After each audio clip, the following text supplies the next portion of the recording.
Bonjour à toutes et à tous, merci de nous rejoindre, c'est l'heure de l'invité du journal. Comme chaque année, depuis 2001, le 20 juin est consacré Journée mondiale des réfugiés. Leur nombre a atteint désormais un record historique puisque selon les derniers chiffres du Haut Commissariat aux réfugiés, ils étaient l'an dernier 65,6 millions, soit 300 000 de plus que l'année précédente, la moitié d'entre eux étant des enfants. Une crise donc conséquente, encore difficile à gérer dans beaucoup de régions du monde. Pour nous en parler aujourd'hui, nous recevons M. Jean-Paul Cavalieri, le représentant du Haut Commissariat aux réfugiés au Maroc. Monsieur Cavalieri, merci beaucoup d'avoir accepté notre invitation. Merci à vous, bonjour. Alors, la première question, peut-être une question de définition par rapport aux chiffres que j'ai évoqués en introduction. Ce dernier chiffre donné par le HCR, 65,6 millions de réfugiés pour l'année 2016. Qu'entend-on par ce mot de réfugié? Quelles sont les catégories qui sont derrière ce mot de réfugié? Très bien. 65 600 000 personnes, vous l'avez dit, c'est un record historique, c'est un chiffre effrayant. Ça, il faut distinguer à l'intérieur, ce sont toutes des personnes qui ont fui leur domicile ou leur pays, qui ont été déplacées de force. Parmi elles, il faut entendre 22 millions qui sont des réfugiés en ce sens qu'ils ont fui, ils ont quitté leur pays. 40 millions sont déplacés à l'intérieur des frontières de leur propre pays. Et puis encore 3 millions qui sont des demandeurs d'asile, c'est-à-dire qu'ils ont quitté leur pays et ils se trouvent dans un autre pays où ils demandent l'asile, c'est-à-dire à être reconnus comme réfugiés. Donc il y a trois catégories. En ce qu'on appelle communément réfugiés, c'est ces trois catégories. Les déplacés à l'intérieur des frontières, ceux qui ont quitté leur pays, qui sont hors des frontières, et les demandeurs d'asile. Voilà, mais le lien commun, le lien entre ces trois catégories, ce sont des personnes qui sont déplacées de force, en ce sens qu'elles fuient les persécutions ou les guerres, elles quittent leur pays ou pas, mais ce point commun, c'est la fuite devant la guerre, le conflit ou les persécutions. Et à cet égard, il faut les distinguer des migrants économiques qui fuient pour d'autres raisons, qui peuvent être légitimes par ailleurs, mais qui bénéficient encore de la protection de leur pays d'origine, ce qui n'est plus le cas des réfugiés. Donc là, c'est vraiment les déplacés sous contrainte. Comment ont évolué ces différentes catégories au cours des dernières années? J'ai dit que c'était 300 000 de plus que l'an dernier, de façon générale. Mais pour chacune des catégories, comment les choses évoluent au cours des dernières années?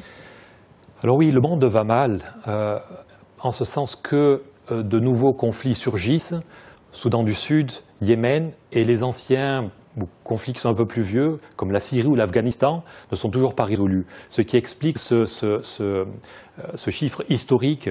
Ce qu'il faut bien voir derrière cette augmentation de 300 000 réfugiés, c'est que l'an dernier, il y a eu un déplacement de 10 millions de personnes.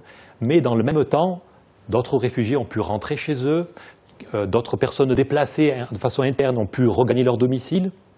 D'autres personnes ont pu être réinstallées dans des pays tiers ou acquis la nationalité du pays d'accueil des réfugiés. Et donc, certains des réfugiés ont obtenu des solutions pendant que d'autres étaient déplacés. Et le solde absolu, en quelque sorte, c'est 300 000 personnes. Il faut savoir, si on veut prendre une autre image, il y a 10 ans, une personne sur 160 était déplacée de force, un habitant de la planète était déplacé de force. Le rapport en 10 ans est passé de 1 à 113. Ça donne une idée du développement des conflits et de l'absence ou de la difficulté de la communauté internationale à trouver des solutions politiques à ces conflits. Oui, il y a un autre chiffre aussi effrayant dans ce rapport. Si mes souvenirs sont bons, je crois qu'en 2001, ils étaient 9 personnes par minute à être déplacées. Aujourd'hui, on est à plus de 20 personnes par minute qui sont déplacées. Quels sont les principaux foyers de crise? Vous avez évoqué le conflit syrien. C'est d'ailleurs assez dramatique qu'on en parle déjà comme d'un vieux conflit. Oui. Mais quelles sont les principales sources, zones productrices ou génératrices aujourd'hui de réfugiés? Très bien. Plus de la moitié de tous les réfugiés dans le monde proviennent essentiellement de 3 pays qui sont la Syrie, le Soudan du Sud et l'Afghanistan. Le Soudan du Sud, c'est la croissance la plus rapide au monde. C'est exact, c'est exact. Et c'est une crise dont on ne parle pas beaucoup, parce que malheureusement, elle se place sur le continent africain et qui affecte énormément les pays alentours. Alors, il faut savoir qu'au fil des années, ce qu'on voit se produire, c'est que tous ces pays-là, ce n'est pas en fait cette crise mondiale des réfugiés n'est pas une crise de pays riches. 84% des réfugiés et des personnes déplacées dans le monde le sont dans des pays en développement ou dans des pays à revenus intermédiaires. Donc là, il y a une grande inégalité dans l'accueil des réfugiés Et c'est ça que le HCR entend essayer de discuter avec la communauté internationale, c'est-à-dire mettre sur pied un mécanisme qui assurerait davantage de solidarité au sein de la communauté internationale pour cette prise de responsabilité en commun, parce que nous sommes dans un monde qui est globalisé.